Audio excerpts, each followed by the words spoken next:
국내에 계신 우리 판차르 방송 시청자 여러분 안녕하십니까?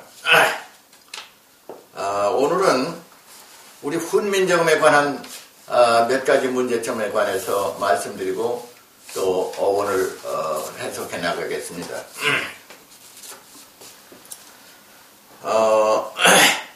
우리가 제일 한국 사람들이 가장 외국에 선양하고 또 자부심을 가질 수 있는 것이 우리가 글을 가지고 있다는 게 문자, 훈민정음을 가지고 있고 또 과거에 수천 년 거의 만 년 이전부터 아마 한자를 만들어 썼다고 생각이 됩니다. 이런 문자를 가지고 있는 민족이 이 세상을 지배한다고 지금 보고 있는 겁니다. 예컨대 영국의 영어, English language라고 되어 있지만은 그것은 사실은 시리아의 사람들이 만들어낸 문자입니다. 옛날에 동방무역을 하면서 그들이 문자의 필요성을 절감하고 그 다음에 계산, 수학의 문제점을 계산해가지고 우리가 쓰는 숫자가 아라비아 숫자입니다. 그런데 이런 그 영어의 그 근원을 시리아나 요르단 저쪽 사람들이 만들어낸 건데 사실은 그 문자를 갖다가 영국에서 대대적으로 발전시켜가지고 그 문자 자체를 영어로다가 영국 말이다 이렇게 해서 English language라고 이름까지 바꿨습니다. 이렇게 그 문자라는 것이 얼마나 중요하다는 것은 아마 세상 사람이 다 알고 있는 사실입니다. 그런데 정작 우리가 훈민정음 세종대왕이 창제하신 훈민정음을 말하고 있으면서 과학적이니 뭐니 이런 얘기를 하지만은 실제 그 훈민정음을 파괴하는 우리 국내 한글 학자들이 있다는 사실은 너무도 놀라지 않을 수가 없습니다. 예컨대 지난번 조선일보 10월 9일자에 경주 동국대학의 변정영 교수가 기고한 글입니다. 변정영 교수는 컴퓨터 공학의 아마 세계적인 세계적인 학자입니다. 동시에 우리 훈민정음을 어떻게 하면 발전시킬 수 있느냐 하는 그런 생각을 가지고서 연구하는 학자입니다. 이 변정영 교수는 컴퓨터 공학 학자일 뿐만 아니라 훈민정음, 세종대왕께서 창제하신 훈민정음 그 원어대로 우리가 표기해야 되고 그 자체를 발전시켜야지 그렇지 않으면 훈민정음이 완전히 파괴된다고 걱정하는 사람 중에 한 사람입니다. 몇 년 전에는 변정영 교수가 저를 초빙해가지고 경주 동국대학에서 제가 몇 시간 강의도 한 적이 있습니다. 근데 변정영 교수는 훈민정음의 표기법을 무진장하게 마음대로 쓸 수 있는 컴퓨터 프로그램을 만들어야 되겠다고 해서 아마 성공했습니다. 그런데 오늘날 컴퓨터 프로그램은 몇 자 한정된 글자 아니면 옛 글을 칠 수가 없습니다. 완전히 훈민정음 연구를 완전히 발 묶어놓은 겁니다. 그런데 이 기고 내용에서 가장 몇 가지 중요한 골자를 또 말씀드리겠습니다. 이 올해부터 한글날이 법정 공휴일로 복원되어 좋다. 한글날 기념식에서 훈민정음 해력의 어제 서문을 낭독하는데 내 이를 어여삐 여겨 새로 28자를 맹가노니라는 부분이 나온다. 반면 시기 끝날 무렵 참석자들이 부르는 한글날 노래 2절 가사에는 24자라고 되어 있다. 이는 1933년 지금의 한글학회 전신인 조선어학회에서 한글 맞춤법 통일안이 제정되면서 그 다음에 삼각형, 그 다음에 쌍히읗, 그 다음에 꼭지 없는 히읗 등등의 넉자를 제외한 결과입니다. 이후 1940년 훈민정음 해례가 안동에서 발견되어 우리는 훈민정음의 창제 원리를 자세히 알게 됐다. 그러나 그뿐 훈민정음 해례에 나오는 원리를 한글 맞춤법 통일안에 반영하지는 않았다. 여기서 문제가 되는 거는 훈민정음 해제, 이게 훈민정음 해제 해례입니다. 이게 훈민정음 해제 해례입니다. 이 훈민정음 해제 해례가 가만히 있어. 여기서부터 봐야지.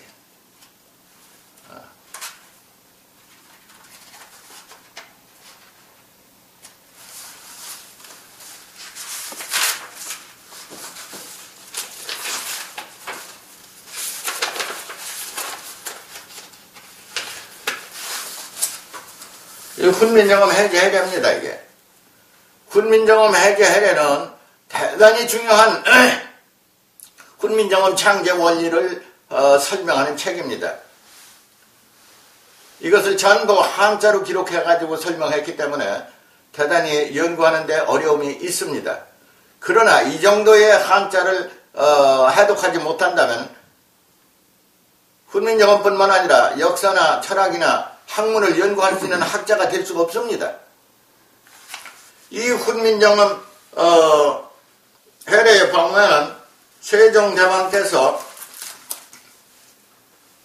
훈민정음 28자를 만들었습니다. 훈민정음 28자를 만들어가지고 지편전 학자들이 모이는 가운데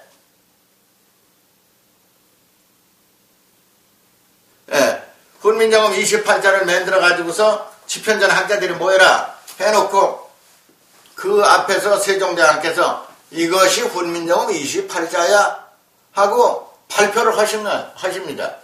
그런데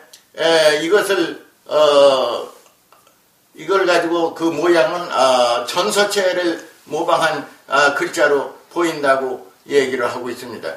그런데 여기에 보면 28자로 되어 있지 24자로 훈민정음을 만들지 않았다고 되어 있습니다. 이와 같은 사실에 근거해서 말씀드리면은 그 유명한 전형필 선생, 아마 전형필 선생은 성북동에다가 그 장서각 서고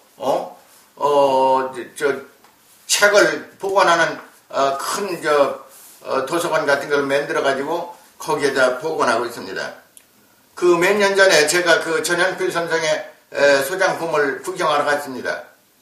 아침 일찍 갔는데 그 소장품을 구경하고자 하는 그 사람들이, 관람하고자 하는 사람들이 줄을 서가지고 10블락 이상 섰습니다.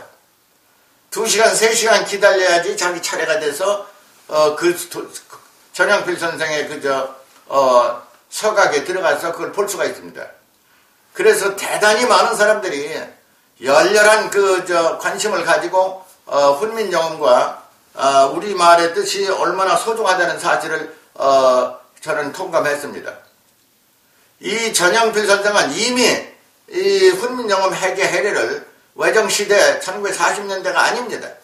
그 이전에 그것이 외놈들 손에 넘어가기 직전에 그는 그 훈민정음 해제를 옛날 말로 하면은 기와집 열채값 이상을 주고서 그걸 우리가 채트린 겁니다. 그래서 다행히 훈민정음 해제 해례가 일본으로 넘어가지 않았습니다. 전형필 선생은 아마 온갖 재산을 다 투입해가지고 우리 고서적들을 갖다가 수집해가지고 그것을 국가의 큰 유산으로다, 우리 국민 유산으로다가 그걸 남겨야 된다고 결심을 해가지고 온갖 사재를 다 털은 분입니다.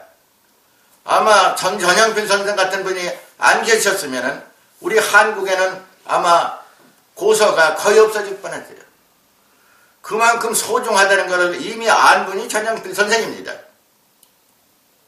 그런데 훈민정음 학자라는 사람들이, 한글 학자라는 사람들이 세종대왕께서 훈민정음 28자를 만드는 걸 갖다가 24자를 만들었다고 그 위장하는 그 저의가 뭡니까?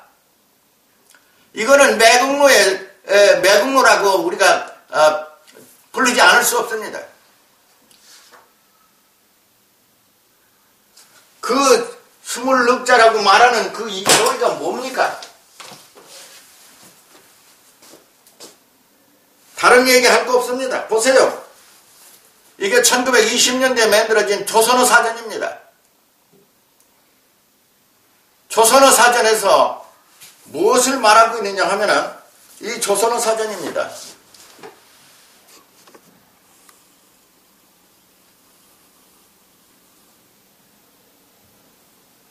조선어 사전입니다. 이 조선어 사전에서 우리가 통탄하지 않을 수 없는 사실이 여기 발견됐습니다. 뭐냐 하면은 예를 들어서 여기에는 그런 얘기가 있습니다. 받침에는 디귿자, 디귿, 지읒, 치읒, 키읔, 디귿, 히읗 등을 받침에 사용하지 말아라 그래도 있어요.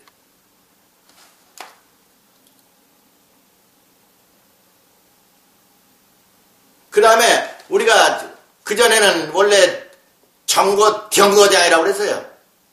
경거장을 갖다가 이제 디어자를 쓰지 말고 저자를 써라. 그게 정거장이라고 된 거구나.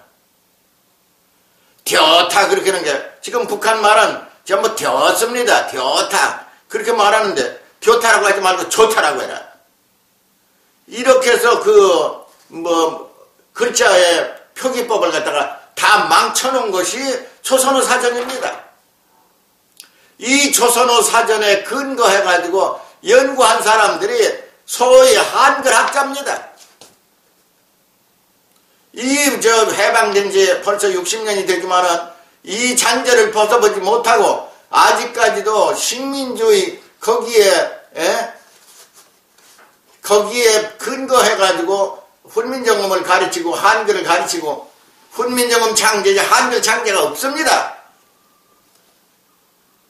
세종대왕께서는 훈민정음을 창제했지 한글을 창제하지 않았습니다. 멋대로 표기법을 고쳐가지고 그것이 아주 정통인 양 오늘날까지 그 사람들이 학교에서 대학이나 이런 데서 전부 그렇게 가르치니 말이야. 이게 완전히 식민 노예 근성을 벗어나지 못한 그런 행패라고 보지 않을 수가 없습니다. 심지어는 지금 변정경 교수가 지적한 바에 의하면은 유명한 맥컬리 교수라고 시카고 대학의 맥컬리 교수가 1999년에 세상을 떠났습니다. 그러나 그는 매년 한글날을 기념했다고 얘기하고 있습니다. 그렇게 외국 학자들은 오히려 훈민정음이 망가진 것을 애석하게 생각해가지고 이것을 어떻게 하면은 바로잡을 수 있는가 노력하고 있습니다. 근데 우리 정작 한국에 있는 한글학자라는 양반들이 학자들은 전부가 조선어 사전에서 총독부에서 훈민정음 말살 정책에 근거한 그대로 따르고 있으니 이게 말이나 될 일입니까? 또 한 가지 변정영 교수가 대단히 중요한 것을 지적했습니다. 한글 맞춤법으로